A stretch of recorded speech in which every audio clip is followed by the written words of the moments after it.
बिस्मिल्लाहिर्रहमानिर्रहीम। हजरत इब्राहीम अलैहिस्सलाम का रुला देने वाला वाक़या।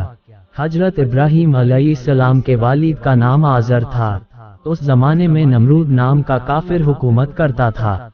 वह अपनी जनता के साथ इंसाफ करता, सखी दाता जैसी उसकी बड़ी खूबी थी। एक जमाने के बाद वह शैतान के फंदे में आ गया। गंदे विचार उसके मन में बैठ गए। हुकूमत करते करते वह खुदाई का दावेदार हो गया। अपने बुत बनवाकर इबादत खानों में रखवा दिए। जनता को ऑर्डर दे दिया कि वह उसके आगे अपना माथा टेके। एक दिन नुजूमियों ने सितारों पर नजर करके नमरूद से यह अर्ज किया कि इस साल इस शहर में एक ऐसा लड़का पैदा होगा जो तेरे देश और धर्म को तबाह करके रख देगा। नमरूद ने बेचैन होकर हुक्म दिया कि जितने लड़के भी इस जगह पैदा हों उन्हें कत्ल कर दिया जाए। जब हजरत इब्राहीम अलैहिस्सलाम की मां को हमल हुआ तो वह सबके जान जाने के डर वह घर से बाहर निकल खड़ी हुई। जब वह जंगल में एक सूखी नहर में पहुंची से तो एक लड़के ने जन्म लिया। लड़का बहुत खूबसूरत था। मां की ममता जागी और वह उसे सीने से लगाए इधर उधर जाने लगी। नहर के पास एक खोह था। लोगों की पहुंच वहां तक नहीं हो सकती थी। लड़के को एक कपड़े में लपेटा और रोती हुई आंखों के साथ उसे छोड़ वह घर की तरफ चल पड़ी। अपने इस लड़के को देखने के लिए वह खोह में आती और उनको जिदा देखती तो आंखें दबा पड़ती।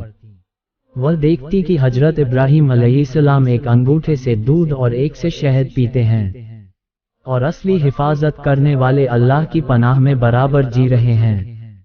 ऐसी अजीब हालत को देख वह दांतों तले उंगली दबा लेती, फिर बच्चे को गले लगाती, दूध पिलाती और रोती हुई घर को वापस आ जाती। इस तरह जब फुर्सत पाती तो उनको दूध पिलाकर वापस लौट आती। जब कभी उनके पहुंचने में देर हो जाती तो हजरत इब्राहीम अलैहिस्सलाम अपने अंगूठे ही चूसकर अपना पेट भर लेते। सच तो ये है कि माँ का दूध पिलाना तो सिर्फ एक बहाना था, वरना जिसने पैदा किया था वही उन्हें अपनी निगरानी में खिला पिला रहा था। हजरत इब्ने अब्बास रज़ी से रिवायत है कि हजरत इब्राहीम अलैहिस्सलाम एक दिन में इतना बढ़ते थे कि दूसरे लड़के उतना ही एक हफ्ता में बढ़ पाते हैं, और वह एक हफ्ते में इतना बढ़ जाते कि दूसरे लड़के उतना ही एक महीना में बढ़ पाते, और एक महीना में वह इतना बढ़ जाते कि दूसरे एक साल में बढ़ पाते। इस तरह दूध पीने की मुद्दत भी गुजर गई। हजरत इब्राहीम अलैहिस्सलाम में कुछ सूझबूझ पैदा हुई तो एक दिन रात में उनकी माँ उन्हें देखने आई। हजरत इब्राहीम अलैहिस्सलाम ने अपनी माँ से पूछा, इस अंधेरे घर के सिवा और भी कोई दुनिया है? जवाब, दुश्मनों के डर से तुम्हें यहाँ छिपा दिया है। माँ ने जवाब दिया और बताया, यहाँ पर तुम्हें रखने का मकसद इसके अलावा और कुछ नहीं है कि तुम्हारी जान बची रहे और तुम्हें अपनी निगरानी में पाला पोसा जा सके। वैसे अल्लाह की बनाई दुनिया बहुत लंबी चौड़ी है। हजरत इब्राहीम ने फरमाया, अब तो मुझे इस खोह में आराम नहीं महसूस होता, न मैं अपने रहने लायक इस जगह को पाता हूँ। फिर हजरत इब्राहीम अलैहिस्सलाम खोह से बाहर निकल आए। आसमान पर चमकते सितारे को देखा, बोले, यही मेरा रब है। लेकिन जब वह डूब गया तो फरमाया, मैं डूबने वाले को अपना रब नहीं बनाता। फिर जब चमकते चांद पर नजर पड़ी और उसकी चांदनी में उन्हें मजा आया तो फरमाया, यही मेरा रब है और इसी से मैं लौ लगाऊंगा। लेकिन जब वह भी डूब गया तो उसके रब होने का यकीन भी खत्म हो गया। जब सुबह हुई और सूरज की किरणें फैल गईं, तब बोले, यही मेरा खुदा है, यही सबसे बड़ा है। ये तो इसकी रोशनी और गर्मी से भी जाहिर है। लेकिन जब सूरज भी डूबने को हुआ तो हजरत इब्राहीम फिर सोच में पड़ गए। बोले, अलावा उस खुदा के जो बेमिसाल और बेजवाल है, मैं किसी पर यकीन नहीं करता। फिर हजरत इब्राहीम को उनकी माँ घर लानी और तमाम बातें उनके बाप को सुनाई। आज़र अपने बेटे को देखकर बहुत खुश हुआ करता। उसे इसकी भी खुशी थी कि उसका बेटा बचा हुआ है। जब हजरत इब्राहीम ने बुतों को बुरा कहना शुरू किया और उनके पूजने वालों पर लानत भेजनी शुरू की तो नमरूद ने हजरत इब्राहीम को बुलाया। हजरत इब्राहीम निडर होकर गए और कायदे के मुताबिक नमरूद को सजा नहीं किया। नमरूद ने बहुत गुस्से से कहा, तूने मुझको सजा क्यों नहीं किया? हजरत इब्राहीम ने कहा, मैं परवरदिगार के सिवा किसी को सजा नहीं करता। नमरूद ने कहा, तेरा परवरदिगार कौन है और क्या कहता है? हजरत इब्राहीम ने जवाब दिया, वह सबको पैदा करने वाला है, वही मारता है और वही जिलाता है। नमरूद ने कहा, मैं भी मार और जिला सकता हूँ, इसलिए इन सब का परवरदिगार हूँ। फिर उसने 2 ऐसे कैदियों को बुलवाया जिन्हें संज्ञा में कत्ल करना था। उनमें से एक कैदी को उसने मरवा दिया और एक को आज़ाद कर दिया। फिर उसने कहा, हमने भी एक को जिलाया और एक को मारा, हम है परवरदिगार और यही है काम हमारा। हजरत इब्राहीम ने कहा, मेरा परवरदिगार सूरज को पूरब से निकालता है, अगर तू सच्चा है तो पश्चिम की तरफ से निकाल। नमरूद और उसके साथी इस जवाब से चुप और हैरान रह गए। बहुत से लोग इस मामले को देखकर मुसलमान हुए। एक दिन हजरत इब्राहीम ने आज़र से पूछा, ए अब्बा जान, ये कैसी मूर्तें हैं जिनकी तुम पूजा करते हो और रात दिन जिनके आगे तुम सजदे करते हो? आज़र ने कहा, ये हमारे खुदा हैं। हजरत इब्राहीम ने फरमाया, क्या तुम उनकी पूजा करते हो जिनके न कान हैं, न आँखें और जो न तुमको फायदा पहुँचा सकते हैं न नुकसान? आज़र ने लाजवाब होकर कहा, अगर तू हमारे खुदाओं को नहीं मानेगा तो सजा पाएगा और तुझ पर पत्थर बरसाए जाएंगे। इसके बाद हजरत इब्राहीम ने ये पक्का इरादा कर लिया कि वह लोगों को बता देंगे कि बुतों को लोगों के अच्छे बुरे की कुछ खबर नहीं और उनके पूजने में किसी को कुछ फायदा नहीं। नमरूद की कौम की आदत थी कि जब ईद का दिन आता तो हर आदमी अच्छा लिबास पहनता था और उम्दा उम्दा खाने पकाकर बुतों के सामने रखकर ईदगाह जाते थे और उधर से फिरकर इस खाने को अगले साल तक के लिए ज्यादा रोजी होने का सबब जानते थे। जब ईद का दिन आया तो सब ने हजरत इब्राहीम को साथ चलने को कहा। हजरत इब्राहीम ने सितारों की तरफ देखकर कहा, मैं बीमार हूँ इसलिए तुम्हारे साथ नहीं चल सकता, और दिल में कहा, तुम्हारे बुतों से फ्रेब करूँगा और उनकी बेइज्जती करूँगा। जब सब लोग तहखाना खाली करके ईदगाह पहुँचे, हजरत इब्राहीम भी एकाएक पहुँचे और बुतों से मजाक में कहा, ऐसा अच्छा खाना तुमने क्यों नहीं खाया? वे बुत भला क्या बोलते और क्या जवाब देते।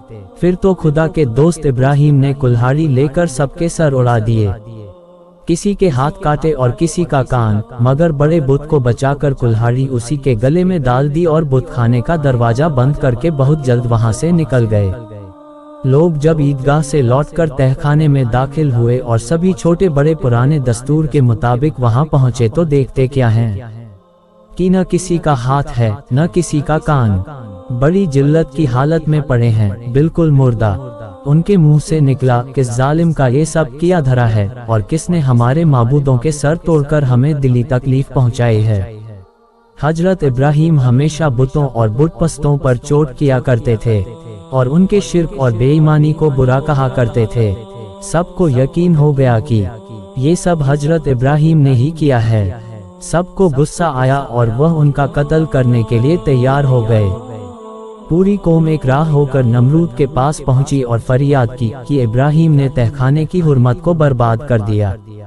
नमरूद ने हजरत इब्राहीम को बुलाने के लिए आदमी भेजा और बहुत गजब और गुस्से से अपने पास बुलवाया। नमरूद और पूरी कौम ने कहा, ए इब्राहीम, माबूदों के साथ यह बर्ताव किसने किया है? हजरत इब्राहीम ने कहा, बड़े बुत ने। तुम इज्जत वाले बड़े बुत से पूछो, वह तुमसे छिप नहीं पाएगा, वही तो तुम्हारा बड़ा माबूद है, क्या इतना भी पता न देगा? मुशरिक इस बात को सुनकर लाजवाब हो गए और उन्हें बड़ी शर्मिंदगी हुई। इब्राहीम ने कहा, तुम तो जानते हो कि यह बुत हरगिज नहीं बोलते, यह अच्छा और बुरा अपने मुंह से कुछ नहीं कहते। हजरत इब्राहीम ने फरमाया, ऐसे माबूदों की पूजा से क्या मिलता है? जो इन बेजुबानों को पूजे वह तो बड़ा ही जाहिल है। इससे बहुत से लोग मुसलमान हुए और बहुत से लोग ईमान लाए। नमरूद ने जब यह मामला देखा तो हुक्म दिया कि इब्राहीम को कैद किया जाए। काफिरों ने कहा कि इब्राहीम को आग में जलाओ, इसी तरह से हमारा गुस्सा ठंडा हो सकता है।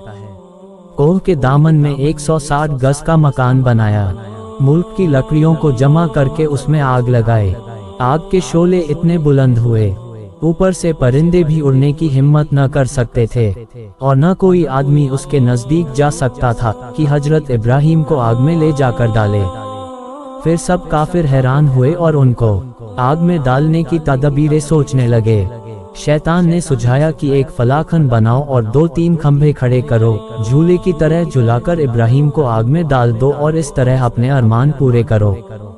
जब हजरत इब्राहिम को तौक और जंजीर में बांधकर फलाखन पर बिठाया गया तो आसमान और जमीन के फरिश्तों ने रो रो कर फरियाद की कि खुदावंद, तेरे खलील के साथ यह कैसा मामला करते हैं। हम इस जुल्म को देखकर बहुत रंजीदा हैं। हमें इजाजत हो तो उन्हें दुश्मनों से बचाया जाए।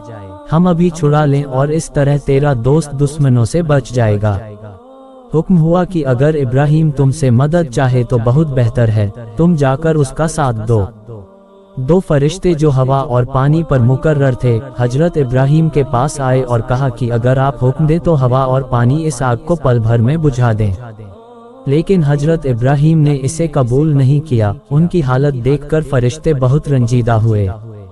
जब हजरत इब्राहिम फलाखन से बाहर हुए, जिब्रील अमीन फौरन फिजा से हाजिर हुए और कहा, कुछ जरूरत हो तो कहो, मैं इस आग से इन काफिरों को जला सकता हूँ और तुम्हें इन शोलों से बचा लूंगा। हजरत इब्राहिम ने कहा, मुझे तुमसे कुछ काम नहीं, जो खुदा की मर्जी है पूरी होकर रहेगी। जिब्रील ने कहा, फिर खुदा ही से सवाल करो और अपनी मुसीबत उससे बयान करो। हजरत इब्राहिम ने फरमाया कि वह खुदा जानता है, मेरे कहने से क्या हासिल। इस तरह जब खुदा बेनियाज ने देखा कि इब्राहिम तवक्कुल की राह पर कायम है तो फरमाया, या नारुकूनी बरदम व सलामन अला इब्राहिम, ए आग, तू इब्राहिम के लिए ठंडी हो जा और सलामती बन जा। हजरत इब्ने अब्बास से नकल है कि कलाम इलाही में लफ्ज़ सलाम न होता तो मारे ठंडक के इब्राहिम को चैन न मिलता। फरिश्तों ने हजरत इब्राहिम का बाजू पकड़कर निहायत आराम से जमीन पर बिठाया ही था कि उसी वक्त बहिश्त के रिजवान ने ठाठदार कपड़े लाकर पहनाए और उनके आसपास 20-20 गज तक फूल, सब्जे, कलियों और खुशबूदार फूलों से अजीब बाग बना दिया। एक मीठा सोता भी वहां जारी हो गया। हजरत इब्राहिम पर खुदा का बड़ा फजल हुआ कि लजीज खाना सुबह शाम पहुंचाया करे, ताकि मेरा प्यारा खुशी और बेफिक्री के साथ खाए। जब 7 रोज इस तरह गुजर गए तो नमरूदियों ने चाहा कि देखें कि आग बुझी है या नहीं। नमरूद भी एक ऊंचे महल पर चढ़कर हमेशा देखता रहता था। उसे डर था कि कहीं इब्राहिम जिंदा न रह जाए, इसलिए कि अगर वह सही सलामत आएगा तो मुझ पर और मेरे मुल्क पर बड़ी ही आफत लाएगा। जब कभी वह अपने दिल की बात अपने मुसाहिबों के सामने कहता तो फिर हर एक की तसल्ली के लिए साथ ही यह भी कह देता कि इंसान क्या है कि जलकर राख ना हो जाए, इस आग में तो अगर संखारा भी डाल दिया जाए तो वह भी पिघलकर बह जाएगा। एक दिन नमरूद ने बहुत गौर से अपने महल से देखा, इब्राहिम के चारों तरफ तो गुलो रेहान है और आग की लपटों की बजाय बाग दिखाई देता है और मीठे पानी का सोता बह रहा है और हर दम वहाँ ऐशो आराम ही है। तो वह बहुत हैरान और परेशान हुआ। बोला, ए इब्राहिम, तू ऐसी तेज आग से किस तरह बच सका और यह बाग और नेमत किसने फराहम किए। हजरत इब्राहिम ने फरमाया, ये तो बेमिसाल खुदा की कुदरत का छोटा सा करिश्मा है, उसका फजल और इनायत हो तो ऐसा काम नामुमकिन नहीं। नमरूद बोला, जिसकी कुदरत की यह अदना निशानी है वह सच में बड़ा परवरदिगार है। हजरत इब्राहिम राख के पहाड़ों से निकलकर बाहर तशरीफ लाए और नए सिरे से नमरूद को नसीहत करने लगे।